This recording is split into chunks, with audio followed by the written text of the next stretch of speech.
बात होगी जेल की, बेल की, राजनीति के खेल की और इन सब के केंद्र बिंदु में अरविंद केजरीवाल की। दिल्ली के मुख्यमंत्री अरविंद केजरीवाल को आज सुप्रीम कोर्ट ने जमानत दे दी। तिहाड़ जेल से बाहर आ गए हैं अरविंद केजरीवाल। बाहर आने का मतलब यह कतई नहीं है कि वो दोष मुक्त हो गए, आरोपी अभी हैं, लेकिन अब सीखचों के पीछे दोजख में उन्हें नहीं रहना होगा। 177 दिन की जेल, जिसमें से 154 दिन उन्होंने जेल के भीतर गुजारे, या 156 दिन कह दीजिए, 21 दिन की बीच में अंतरिम जमानत मिली थी। लेकिन आज सुप्रीम कोर्ट की 2 जजों की खंडपीठ ने जबरदस्त लताड़ लगाई सीबीआई को। केज्ड पैरट, पिंजड़े में बंद तोते से फिर तुलना कर दी। और फिर मैं क्यों कह रहा हूं, यह 11 साल बाद केज्ड पैरट, पिंजड़े में बंद तोता करार दिया है देश की सबसे बड़ी जांच एजेंसी सीबीआई को सुप्रीम कोर्ट ने। 2013 मई में भी सीबीआई जो कोयला घोटाले की जांच कर रही थी उस वक्त, उसे कहा था कि ये केज पैरट है और ये अपने जो राजनीतिक आका हैं उनके कहने पर ही काम कर रही है। अब 11 साल बाद फिर से वही लताड़। तो विपक्ष लगातार जो कह रहा था, जो आरोप लगा रहा था कि ईडी, आईटी, सीबीआई सरकार के यतीम जमाई, सरकार जानबूझकर एक तरफा भ्रष्टाचार के खिलाफ कार्रवाई कर रही है, सिर्फ विपक्ष के नेताओं को ही निशाने पर ले रही है, उन पर निशाना साध रही है। हमने बहुत सारे आंकड़े भी आपको बताए कि सीबीआई और ईडी के जितने केसेस हुए हैं पिछले कुछ सालों में, उसमें से 95% केसेस विपक्ष के नेताओं में, सिर्फ राजनेताओं पर जो केस हुए हैं उनका जिक्र कर रहा हूं। अब पीएमएलए कानून है, prevention of money laundering act, इसमें सेक्शन 45 है, धारा 45। उसमें जमानत मिलना बहुत मुश्किल हो जाता है, क्योंकि आप निर्दोष हैं यह आपको साबित करना है, बजाय इसके कि जांच एजेंसियां यह साबित करें कि आप दोषी हैं। Onus of innocence lies on the accused. पर जो दलीलें चली हैं सुप्रीम कोर्ट में, अब उस कानून में भी बदलाव आता दिख रहा है। और बेल नॉट जेल, बेल मिलनी चाहिए, ये नहीं आप जेल में ही सड़ाते रहें किसी को। पीएमएलए पर भी ये लागू हो गया है। और इसमें क्या जो केजरीवाल के वकील हैं अभिषेक मनु सिंघवी, उनकी भी अहम भूमिका है, ये आगे हम चर्चा करेंगे। लेकिन सुप्रीम कोर्ट ने क्या कहा, ईडी केस में जमानत के बाद भी जेल में रखना न्याय का मजाक बनाना होगा। गिरफ्तारी की ताकत का इस्तेमाल सोच समझ कर होना चाहिए। और यहां आपको याद दिला दें कि 12 जुलाई को ईडी केस में जमानत दे दी थी अरविंद केजरीवाल को, और फिर सीबीआई ने केस कर दिया। और इस बात का जिक्र जस्टिस उज्जवल भुवन ने किया भी। उन्होंने कहा, CBI did not feel the need और necessity for the arrest of Arvind Kejriwal. It was only after Kejriwal was granted bail in the ED case that CBI moved in. The timing of the CBI arrest raises suspicion.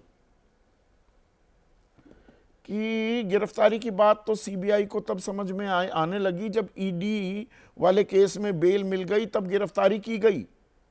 और ये 22 महीने क्यों निकाल दिए आपने FIR दर्ज करने के बाद अरविंद केजरीवाल को गिरफ्तार करने में? तो सवाल पर सवाल यहां पर उठने लगे। ईडी केस में भी जुलाई में, 12 जुलाई को सुप्रीम कोर्ट ने क्या कहा था, केवल पूछताछ के आधार पर किसी को गिरफ्तारी की परमिशन नहीं मिल सकती।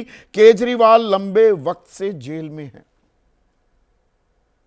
अब चेहरे खिले हुए हैं आम आदमी पार्टी के, विपक्ष के भी। भाई संजय सिंह को बेल मिल गई, मनीष सिसोदिया को बेल मिल गई, अरविंद केजरीवाल को बेल मिल गई, हेमंत सोरेन बेल मिल गई, के कविता को बेल मिल गई।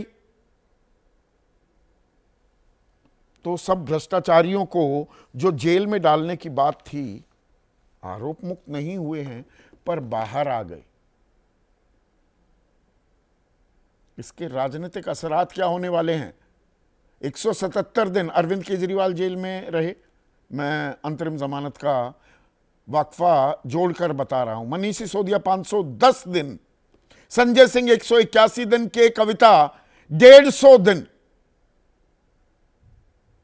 अब जेल से बाहर आने के बाद अरविंद केजरीवाल ने कहा कि जेल की सलाखों ने भी मेरे हौसले, वहां पर मेरे हौसले नहीं टूटे, हौसले तोड़ने की कोशिश की गई, मेरा हौसला 100 गुना बढ़ गया है, राष्ट्र विरोधी ताकतों से लड़ता रहूंगा। अब वो शहीद की मुद्रा में भी आते दिख रहे हैं।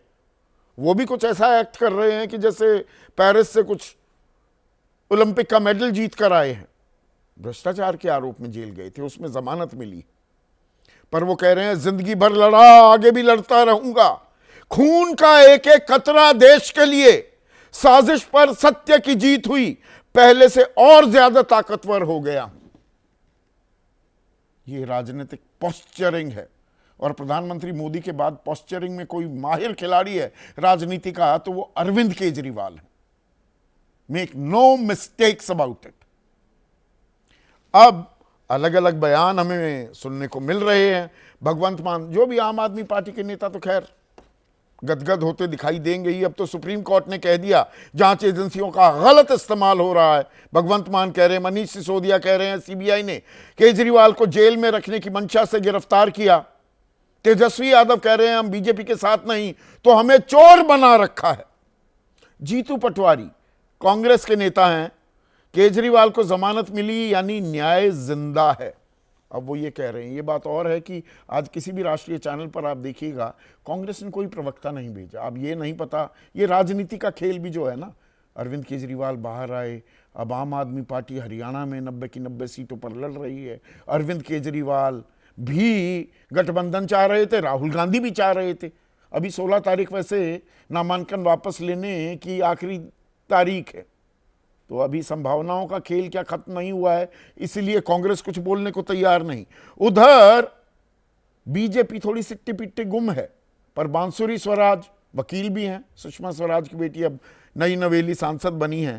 कोर्ट ने गिरफ्तारी को वैध माना है। यह बात भी यहां पर मैं अंडरलाइन कर दूं।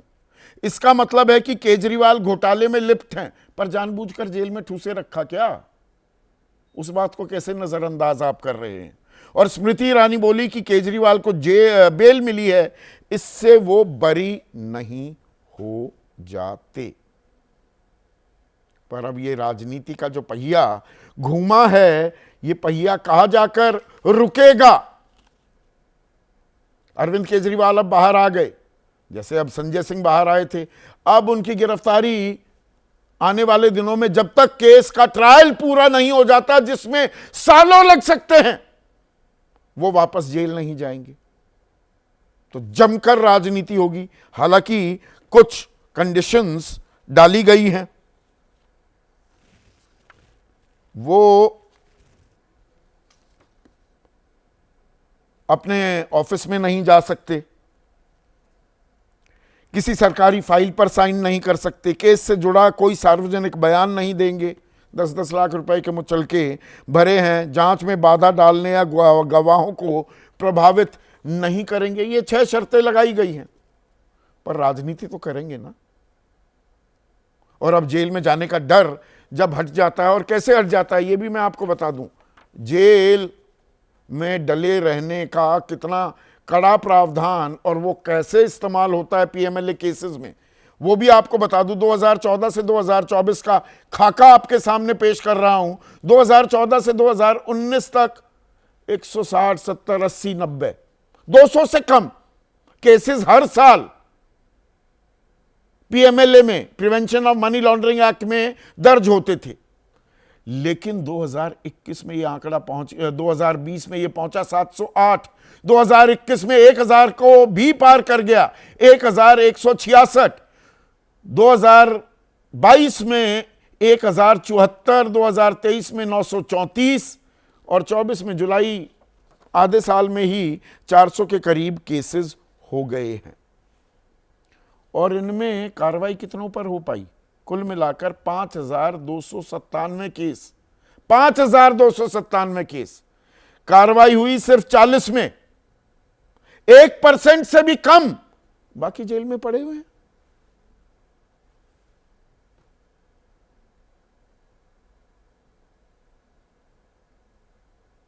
ये एक खतरनाक जो खेल हो रहा था, अब क्या ये पलटता बदलता भी दिखाई देगा, और इसके राजनीतिक अब मायने क्या होने वाले हैं, इसी पर आज मैं चर्चा करने वाला हूं। ऐसे में आज का सीधा सवाल, निकले सभी बारी बारी, केजरीवाल की बड़ी तैयारी।